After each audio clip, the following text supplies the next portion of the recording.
Welcome to public TV news. బులెటిన్ల ముందుగా headlines. Steel plant గురించి కేంద్ర మంత్రిని కలిసిన పోరాట కమిటీ సభ్యులు. కేంద్ర హోంశాఖ మంత్రి అమిత్ షాను వెంటనే మంత్రి పదవి నుంచి తొలగించాలని సిపిఐ డిమాండ్.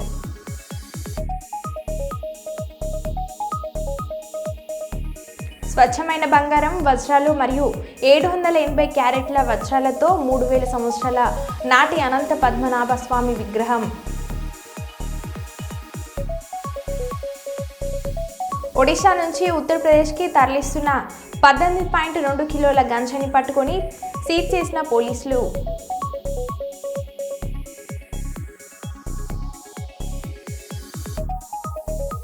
ఆధ్యాత్మిక నగరం తిరుపతిలో వ్యభిచార రాకెట్పై పోలీసుల దాడి.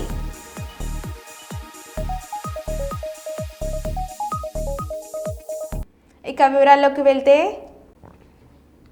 ఎనుమాముల ప్రాంతం మార్కెట్ వద్ద మాస్టర్ ప్లాన్ 2041 ప్రకారం 200 ఫీట్ల రహదారిని మళ్లీ మార్పు చేయడానికి ఇచ్చిన డ్రాఫ్ట్ నోటిఫికేషన్ వ్యతిరేకంగా నిరసనగా వరంగల్ తూర్పు మాజీ ఎమ్మెల్యే ఆధ్వర్యంలో టీఆర్ఎస్ శ్రేణులు ధర్నా రాస్తారోకో నిర్వహించారు. ఈ సందర్భంగా మాజీ ఎమ్మెల్యే మాట్లాడుతూ, కాంగ్రెస్ ప్రభుత్వం వచ్చాక మాస్టర్ ప్లాన్ ఏదైతే అప్రూవల్ చేశారో దాన్ని మళ్లీ మార్పులు చేర్పులు చేపట్టారు. కొందరు కాంగ్రెస్ నాయకుల స్థలాల కోసం ఒక జీవో తీసుకువచ్చి అభ్యంతరాలు ఉంటే municipal administration urban development authority రాష్ట్ర ప్రభుత్వ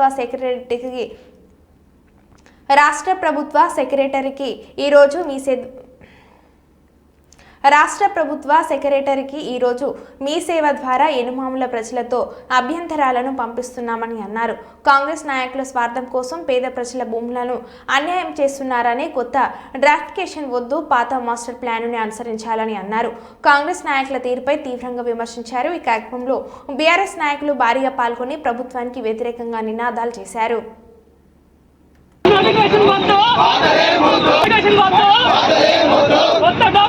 ఇది గుడ్డు పిచ్చప్పుడు కాకుండా మమ అనిపిస్తాను. 21వ తారీఖు అభ్యంతరాల స్వీకరణ లాస్ట్. ఇది ఇచ్చి దగ్గర 3 వారాలు అవుతుంది. ఏంటిది ఇది ప్రధానంగా అంటే, మొన్న కాంగ్రెస్ ప్రభుత్వం వచ్చిన తర్వాత మాస్టర్ ప్లాన్ ఏదైతే అప్రూవల్ చేసిందో దాన్ని మళ్ళా చేర్పులు మార్పులు చేపట్టి ఏదా రోడ్డు అంటే ఎనుమాములో 200 ఫీట్ల రోడ్డు. అది ఆ 200 ఫీట్ల రోడ్డు కాంగ్రెస్ ప్రభుత్వం వచ్చిన తర్వాతనే అప్రూవల్ ఇచ్చినటువంటి ఏదైతే మాస్టర్ ప్లాన్ ఉందో దాన్ని కొంతమంది ప్రత్యేకంగా నాయకుల స్థలాల కోసం దాన్ని జీవో ఇచ్చి, మీ అభ్యంతరాలు ఉన్నట్టే చెప్పండి, ఈ సర్వే నెంబర్ల నుంచి ఈ సర్వే నెంబర్లకు మార్చబడుతుందని చెప్పి వాళ్ళు నోటిఫికేషన్ ఇవ్వడం జరిగింది. అభ్యంతరాలు ఏమన్నా ఉంటే municipal administration urban development authority రాష్ట్ర ప్రభుత్వ సెక్రటరీ గారికి ఇవ్వమని చెప్పారు. ఇవాళ మేము మీ సేవ ద్వారా ఈమెయిల్ ద్వారా ఇవాళ municipal administration urban development authority secretary గారికి ఎనుమాముల ప్రజలందరి ద్వారా ఇవాళ మేము ఉందని ఫిర్యాదులు చేయడం జరుగుతున్నది. ఫిర్యాదులు తీసుకుంటామని కూడా మన నోటిఫికేషన్లో ఇవ్వడం జరిగింది. నేను ఇవాళ చెప్తున్నా, మీ మీడియా సోదరులు ఒక నాయకుల యొక్క స్థలాల ముందు నుంచి రోడ్డు పోవడానికి ఈ ప్రాంత ప్రజలకు అన్యాయం చేస్తున్నారు. కాబట్టి దీన్ని వెలుగులోకి తీసుకురండి. ఇది ప్రజలకు జరిగే నష్టం. గతంలో ఏదైతే మాస్టర్ ప్లాన్ ఉండి ఈ ప్రభుత్వం వచ్చిన తర్వాత నిర్ధారణ చేసి ఫైనల్ చేసిందో దాన్నే కొనసాగించి ఉండాలని మా బీఆర్ఎస్ పార్టీ డిమాండ్. దాన్ని కనుక మార్పులు చేస్తే ఖచ్చితంగా ఎనుమాముల బీఆర్ఎస్ పార్టీ దాన్ని ఖచ్చితంగా నివారిస్తుంది. దాని మీద అన్ని రకాలైనటువంటి మేము మా నిరసనలు చెప్తాము. దాన్ని నిలుపుదల చేసేదానికి కూడా వదిలిపెట్టమని కూడా సందర్భంగా టెక్కలి పోలీసుల విచారణకు హాజరైన వైసీపీ ఎమ్మెల్సీ దువ్వాడ శ్రీనివాస్, మాధురి జనసేన అధినేత పవన్ కళ్యాణ్ పై దువ్వాడ చేసిన అనుచిత వ్యాఖ్యలపై స్థానిక జనసేన నేతల ఫిర్యాదుతో కేసు నమోదు కాగా నవంబర్ 18న టెక్కలి పోలీసులు 41A నోటీసులు జారీ చేసి విచారణకు పిలవడంతో నేడు హాజరయ్యారు.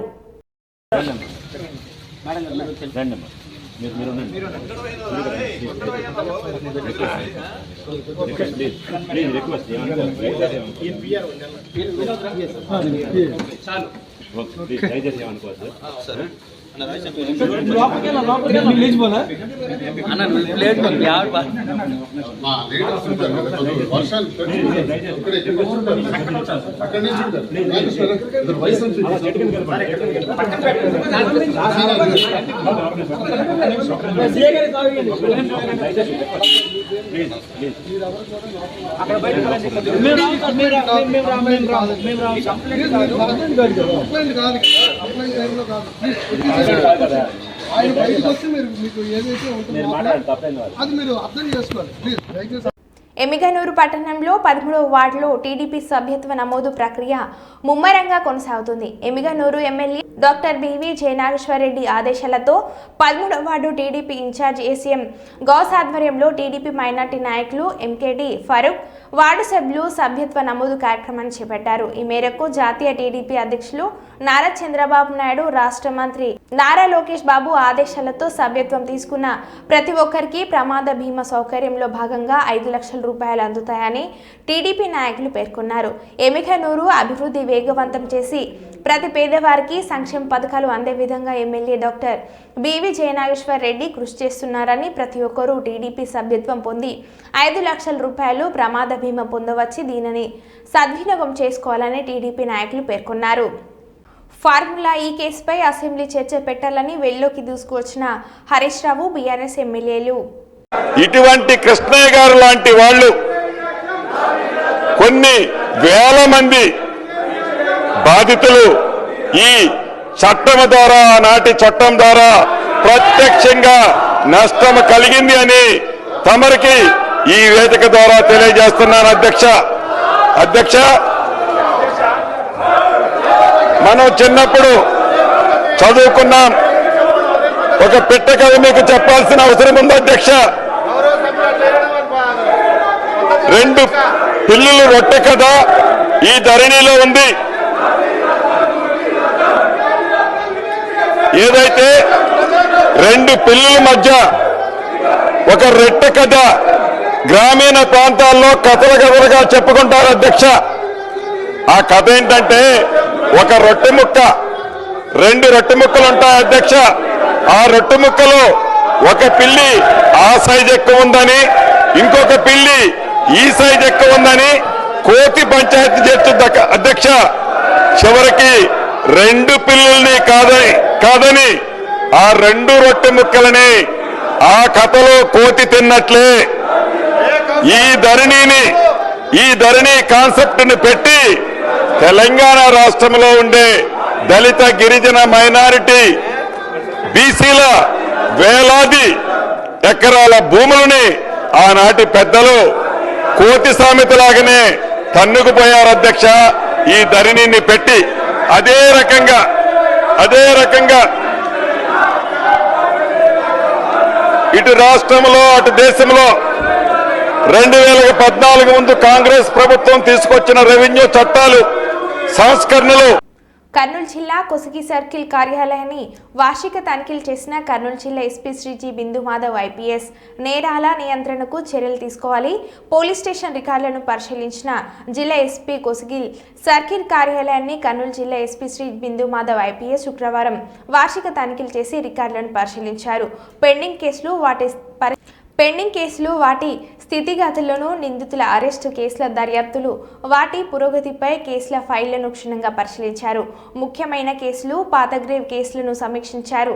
ఎక్కువగా విజిబుల్ పోలీసింగ్ చేయాలని, సమర్థవంతమైన నేర నియంత్రణ, నివారణ చర్యలు చేపట్టాలని అన్నారు. బాధితులు పోలీస్ స్టేషన్ను ఆశ్రయించినప్పుడు వారి సమస్యలకు పరిష్కారం చూపాలని అన్నారు. కొసిగి సర్కిల్ కార్యాలయం పరిసరాలను పరిశీలించి సంతృప్తి వ్యక్తం చేశారు. తదనంతరం మొక్కలు నాటారు. సైబర్ నేరాలపై, మహిళా చట్టాలపై, నూతన చట్టాలపై ప్రతి గ్రామానికి వెళ్లి ప్రజలకు అవగాహన చేయాలని అన్నారు. జిల్లా ఎస్పీతో పాటు Yemmiganur DSP Upendra Babu, SP CI Prasad, DCRI CI Gunasekhar Babu, Kosigi CI Manjunath, Kosigi SI Chandramohan, Peddakadaburu SI Niranjan Reddy మరియు పోలీస్ సిబ్బంది పాల్గొన్నారు. పిఠాపురం టౌన్ ఉప్పాడ సెంటర్ వద్ద ఉన్న ఆర్ఆర్బీహెచ్ఆర్ ప్రభుత్వ ఉన్నత పాఠశాల నందు 8వ రాష్ట్ర స్థాయి బాక్సింగ్ ఛాంపియన్షిప్ ప్రారంభించిన పిఠాపురం జనసేన పార్టీ ఇన్ఛార్జ్ మర్రెడ్డి శ్రీనివాసరావు. ఈ కార్యక్రమంలో జనసేన నాయకులు, జన సైనికులు, వీర మహిళలు పాల్గొన్నారు.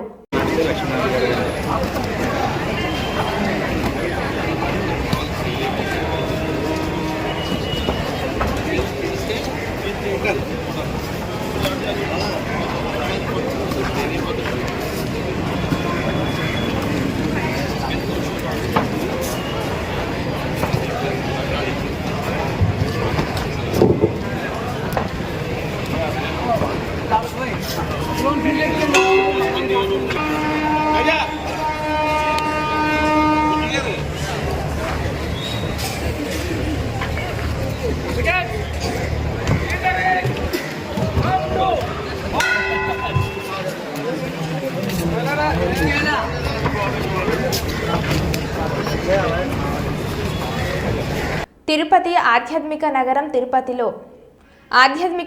తిరుపతిలో వ్యభిచార రాకెట్పై పోలీసుల దాడి. హోంస్టే ముసుగులో వ్యభిచారం గుట్టురట్టు చేసిన పోలీసులు. వేదాంతపురం పంచాయతీలో ఒక హోంస్టేలో పోస్టిట్యూషన్ నిర్వహణ సమాచారంతో పోలీసుల దాడులు. 3 అమ్మాయిలు 3 యువకులు అరెస్ట్. తిరుపతి తిరుచెన్నూరు సమీపంలోని వేదాంతపురం దగ్గర ఉన్న ఒక హోంస్టేలో పోస్టిట్యూషన్ జరుగుతుందని పోలీసులకు వచ్చిన సమాచారంతో సాయంత్రం సమయంలో పోలీసులు దాడులు చేశారు. ఈ దాడుల్లో 4 యువతులు 3 యువకులని అదుపులోకి తీసుకున్నారు.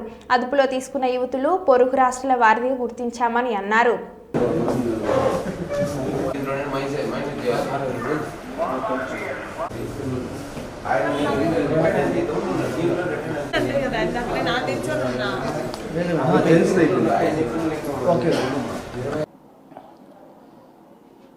ఈరోజు సాయంత్రం 4:30-5 గంటల సమయంలో మాకు రాబడిన సమాచారంపై ఉన్నతాధికారుల ఆదేశాల మేరకు వేదాంతపురం పంచాయతీలో ఒక హోమ్ స్టేలో బ్రోతలింగ్ జరుగుతుందని వచ్చిన ఇన్ఫర్మేషన్పై నేను మా సిబ్బంది వెళ్ళి అక్కడ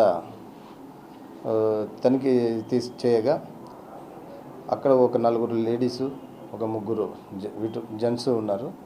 వారిని విచారిస్తే ఏమనగా దాని వాస్తవ విషయాలు చెప్పినారు. దాని మీద వాళ్ళని స్టేషన్కి అక్కడే మాజర్ రెడీ చేసుకొని తీసుకొని రావడం జరిగింది. పూర్తి సమాచారం ఇన్వెస్టిగేషన్లో తెలుస్తుంది. దాని విషయం తెలియజేస్తాం. వీళ్ళు కొంతమంది బెంగళూరు నుంచి హైదరాబాద్ నుంచి రావడం జరిగింది.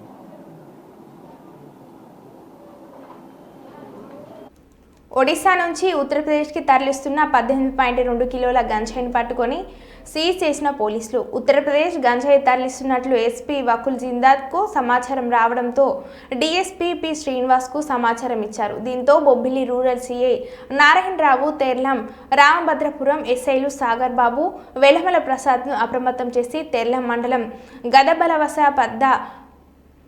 గదబవలస వద్ద వాహనాలను తనిఖీలు చేస్తుండగా 2 కార్లలో తరలిస్తున్న గంజాయిను సీజ్ చేసి ఒడిశాకు చెందిన మైనర్ బాలుతో పాటు చందన్ అడ్కటియాన్, హర్యానాకు చెందిన వీరేంద్ర సింగ్, సునీల్ రాణాను అరెస్ట్ చేసినట్లు డీఎస్పీ శ్రీనివాస్ చెప్పారు. మైనర్ బాలుడిని జువైనర్ కోర్టుకు తరలించి 3 నిందితులను రిమాండ్కు పంపించామని అన్నారు. గంజాయి తరలిస్తున్న వారిలో సునీల్ అడ్కాటియా, కృష్ణపాంగి, బన్వారి పరార్లో ఉన్నట్లు చెప్పారు. నిందితుల నుంచి గంజాయి, 2 కార్లతో పాటు 12,000 రూపాయలు, 4 మొబైల్ సీజ్ చేశామని అన్నారు. చాకచక్యంగా గంజాయిని పట్టుకోవడంలో కీలక పాత్ర పోషించిన రామభద్రపురం ఎస్ఐ ప్రసాద్, కానిస్టేబుల్ విష్ణును డీఎస్పీ అభినందించారు. బొబ్బిలి రూరల్ సిఐ గారి ఆధ్వర్యంలో ఎస్ఐ రామభద్రాపురం, అలాగే ఎస్ఐ బాడంగి మరియు విష్ణు, రామభద్రాపురంలో చేస్తున్న విష్ణు అనే కానిస్టేబుల్, వీళ్ళంతా కూడా ఒక టీములుగా ఏర్పడి అక్కడ వెహికల్ చెకింగ్ చేస్తే ఒక వెహికల్ ఆపకుండా అక్కడి నుంచి తిరిగి రిటర్న్ అయి వెళ్ళిపోతుండగా చేంజ్ చేసి మరి వెహికల్ సీజ్ చేయడం జరిగింది. ఆ వెహికల్ చెక్ చేస్తే కార్ బానెట్లో ఒక Creta vehicle UP registration UP 84U4309 ఈ వెహికల్లో 10 ప్యాకెట్లతో ఒక 10 కేజీలు గాంజా, అలాగే Alto car Orissa registration OR19K6006 ఈ వెహికల్లో ఒక 8.2 కిలోస్ గాంజా దొరికినాయండి. దాన్ని ఇమీడియట్గా ఎస్ఐ గారు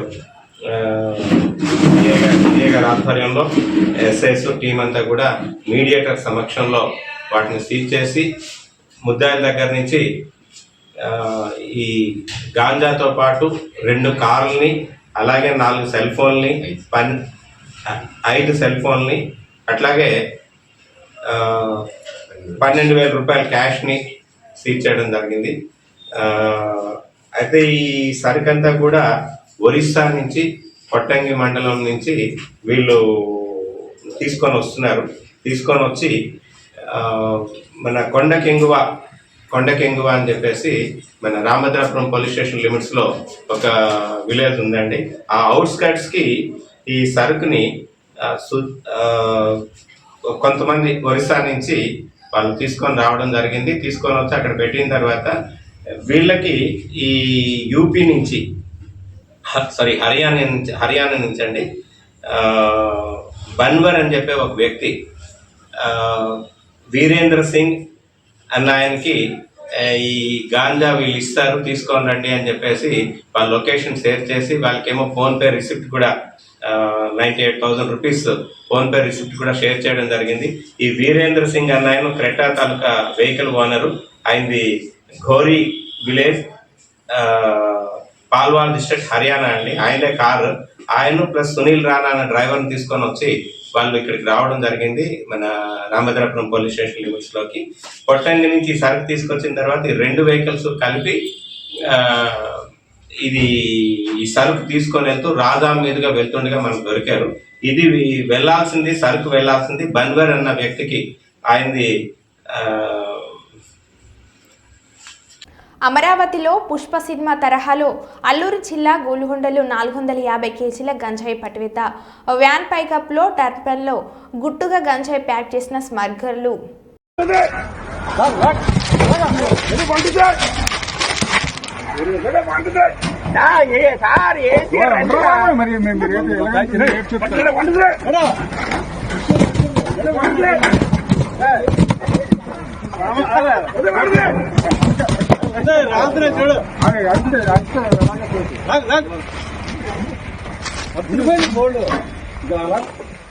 దీపం జాగ్రత్త. ఎయిర్ ఇండియా రంగులతో కూడిన భారీ బోయింగ్ 747 టేకాఫ్ అయింది. అయ్యాక దాని ఎడమ వైపుకు ఆపై కుడి వైపుకి వంగి ఆకాశంలోకి ఎగిరే ముందు జంబో జెట్ వింగ్ సేవ్ అయింది.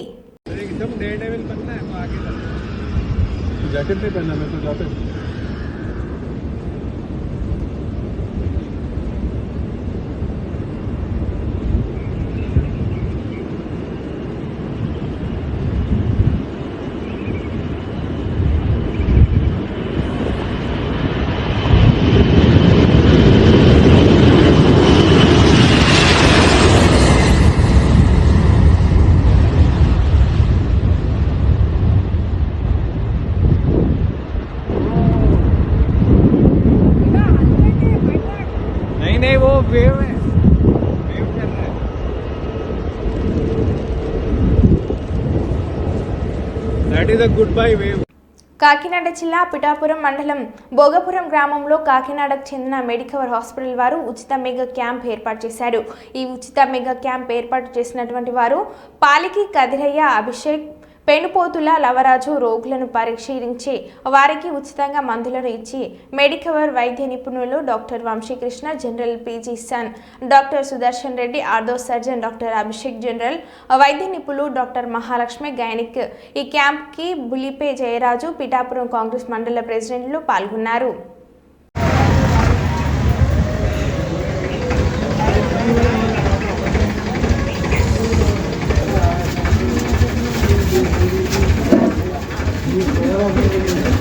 బీపీ ఉందా?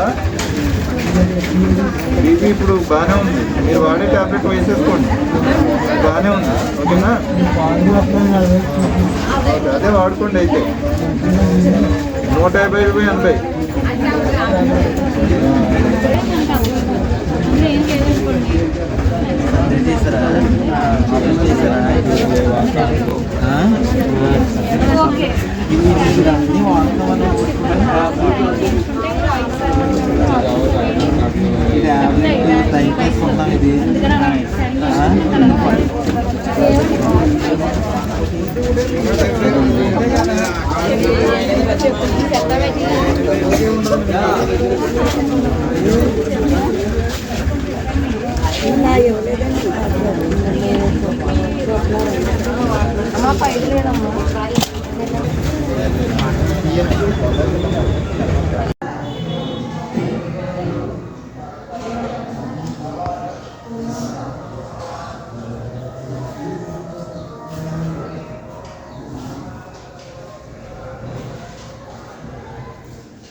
ఆర్థోపెడిక్ సర్జన్ మన మెడికవర్ హాస్పిటల్లో ఈరోజు భోగాపురం విలేజ్లో క్యాంప్ కండక్ట్ చేయడం జరిగింది.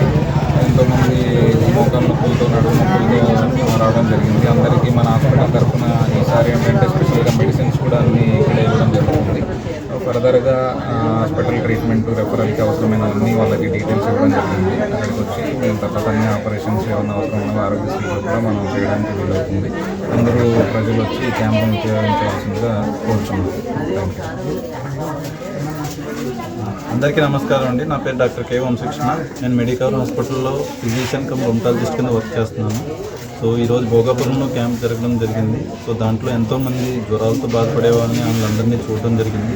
ఈ అకాల వర్షాలు వీటి వల్ల ఎంతోమంది చాలా విష జ్వరాలతో బాధపడుతున్నారు. గ్రామంలో మెడికల్ క్యాంప్ ఏర్పాటు చేయడం జరిగింది. ఇందులో general physician, ortho physician, next gynaec madam కూడా రావడం జరిగింది. అందరికీ ఫ్రీగా చూసి టెస్టులు చేసి అందరికీ మెడిసిన్ కూడా ఫ్రీగా ఇవ్వడం జరుగుతుంది. ఈ క్యాంప్కి ఎంతమంది వస్తారని మాకు 200-300 మంది వస్తారని మాకు అంటున్నాను. అంటే మరి క్యాంప్లో ఇప్పుడు సార్ చెప్పినట్టుగా మీరు ఏమన్నా ప్రజలకు అందుబాటులో ఉండే సహాయాలు ఏమైనా అందజేయగలరు? తప్పకుండా ఇప్పుడు మనకు ఎవరికైనా ఏమైనా ప్రాబ్లం ఉంటే ఇక్కడ ఈసీజీ బ్లడ్ టెస్ట్ చేసి ఏమైనా ప్రాబ్లం ఉంటే ఆరోగ్యశ్రీలో ఏముంటే ఆరోగ్యశ్రీలో చేస్తున్నాము. ఏమైనా కావాలంటే మనం అక్కడ తగ్గించి మనకు చేస్తారనమాట. పేదలకి ఉచితంగా కూడా మనం చేయించగలుగుతాం. గ్రామంలో మెడికల్ క్యాంప్ ఏర్పాటు చేయడం జరిగింది. ఇందులో general physician, ortho physician, next gynaec madam కూడా రావడం జరిగింది. అందరికీ ఫ్రీగా చూసి టెస్టులు చేసి అందరికీ మెడిసిన్ కూడా ఫ్రీగా ఇవ్వడం జరుగుతుంది. ఈ క్యాంప్కి ఎంతమంది వస్తారని మాకు 200-300 మంది వస్తారని మాకు అంటున్నాను. అంటే మరి క్యాంప్లో ఇప్పుడు సార్ చెప్పినట్టుగా మీరు ఏమన్నా ప్రజలకు అందుబాటులో ఉండే సహాయాలు ఏమైనా అందజేయగలరు? తప్పకుండా ఇప్పుడు మనకు ఎవరికైనా ఏమైనా ప్రాబ్లం ఉంటే ఇక్కడ ఈసీజీ బ్లడ్ టెస్ట్ చేసి ఏమైనా ప్రాబ్లం ఉంటే ఆరోగ్యశ్రీలో ఏముంటే ఆరోగ్యశ్రీలో చేస్తున్నాము. ఏమైనా కావాలంటే మనం అక్కడ తగ్గించి మనకు చేస్తారనమాట. పేదలకి ఉచితంగా కూడా మనం చేయించగలుగుతాం. Steel plant CPM party MP doctor Sivarajan ఆధ్వర్యంలో పోరాట కమిటీ సభ్యులు స్టీల్ మినిస్టర్ కుమారస్వామిని కలిసి వినతి పత్రాన్ని ఇవ్వడం జరిగింది. ఈ సందర్భంగా స్టీల్ మినిస్టర్ మాట్లాడుతూ స్టీల్ ప్లాంట్కి సుమారు 18,000 కోట్లు అవసరం ఉంటుందని, ప్రస్తుతానికి 9,000 కోట్లు ఇస్తామని పార్లమెంట్ సమావేశంలో బడ్జెట్ ప్రవేశపెట్టే సమయంలో ఈ అమౌంట్ రిలీజ్ చేస్తామని పోరాట కమిటీ సభ్యులకు ఈ సందర్భంగా తెలియజేశారు. ఈ 3 నెలల్లో పర్మనెంట్ కార్మికులకు, కాంట్రాక్ట్ కార్మికులకు జీతాలు లేక ఇబ్బందులు పడుతున్నారని, తక్షణమే విభజన వెంటనే అందరికీ వేతనాలు చెల్లించాలని డిమాండ్ చేస్తూ ఈ సందర్భంగా సిఐటియు అధ్యక్షులు అయోధ్య రామయ్య తెలిపారు. ఈ కార్యక్రమానికి పోరాట కమిటీ నాయకులు ఏఐటియుసి ఆదినారాయణ, ఐఏఎన్టీయూసీ మంత్రి రాజశేఖర్, హెచ్ఎంఎన్ దొమ్మెట అప్పారావు, వైఎస్ఆర్సీపీ డివి రమణ, పోరాట నాయకులు, ఇతర కార్మిక సంఘ నాయకులు పాల్గొనడం జరిగింది. మీకు ట్యాక్సులు కడతాం, లాభాలు తీసుకొస్తామని చెప్పేసి తెలియజేయగా కుమారస్వామి గారు మాట్లాడుతూ విశాఖపట్నం స్టీల్ ప్లాంటు అత్యంత ఆధునికమైన టెక్నాలజీ కలిగిన స్టీల్ ప్లాంటు, మంచి లేఅవుట్లో ఉన్నది, యంగ్ వర్క్ ఫోర్స్ అనేది బ్రహ్మాండంగా పనిచేస్తూ ఉన్నారు. గడిచిన 3 నెలల్లో టార్గెట్స్ అన్ని కూడా మీరు రీచ్ అయ్యారు. స్టీల్ ప్లాంట్ పూర్తి స్థాయిలోకి రావాలంటే 18,000 కోట్లు అవసరం అవుతుందని, దాన్ని ఇవ్వాలని ప్రభుత్వాన్ని మేము కోరాం. అయితే 9,000 కోట్లు ఇస్తామని చెప్పేసి ఫైనాన్స్ డిపార్ట్మెంట్ వారు చెప్తా ఉన్నారు. దానికోసం నోట్ ఇనిషియేట్ చేశారు. రాబోయే కేబినెట్ సమావేశంలో దాన్ని క్లియర్ చేస్తారు. జనవరి 15 కల్లా ఎంప్లాయీస్ అవ్వాల్సినటువంటి అనేక సమస్యలు ఉన్నాయి, అన్నీ కూడా తీరుస్తామని చెప్పేసి ఆయన చెప్పారు. దాని ద్వారా పార్టీ కమిటీ నాయకులు 3 మాసాల నుంచి కాంట్రాక్ట్ కార్మికులు కానీ పర్మనెంట్ ఉద్యోగులు కానీ జీతాలు లేవు, రకరకాల ఇబ్బందులకు యాజమాన్యం గురి చేస్తామని దీని మీద మీరు కలవ చేసుకోవాలని చెప్పిన వెంటనే నేను మాట్లాడతామని చెప్పి ఉన్నారు. తద్వారా గతంలో 2 దఫాలుగా 1640 కోట్ల రూపాయలు రాష్ట్ర ప్రభుత్వం తాలూకు ప్రయత్నంతో వచ్చినాయి. ఆ వచ్చిన డబ్బులు అనేవి నీళ్ళ కరిగిపోతూ ఉన్నాయి. అలా కాకుండా స్టీల్ ప్లాంట్ని శాశ్వతంగా గట్టెక్కించాలంటే సేల్లో విలీనం చేయాలా, సొంత గనులు కేటాయించాలా. స్టీల్ ప్లాంట్ భూములు 20,000 ఎకరాల భూముల్ని కూడా రాష్ట్రపతి గారి పేరు మీద ఉన్న వాటిని ఆర్ఎల్ పేరు మీద తర్జుమా చేసినట్టయితే ఈ ఇబ్బందుల నుంచి బయటపడడానికి అవకాశం ఉందని చెప్పేసి దీనిలో ప్రధానంగా రాష్ట్ర ప్రభుత్వం చేసే కృషిని మరింత పెంచి దీన్ని కంక్లూడ్ చేసే విధంగా ఉండాలని చెప్పేసి మేము రిక్వెస్ట్ చేస్తూ ఉన్నాం.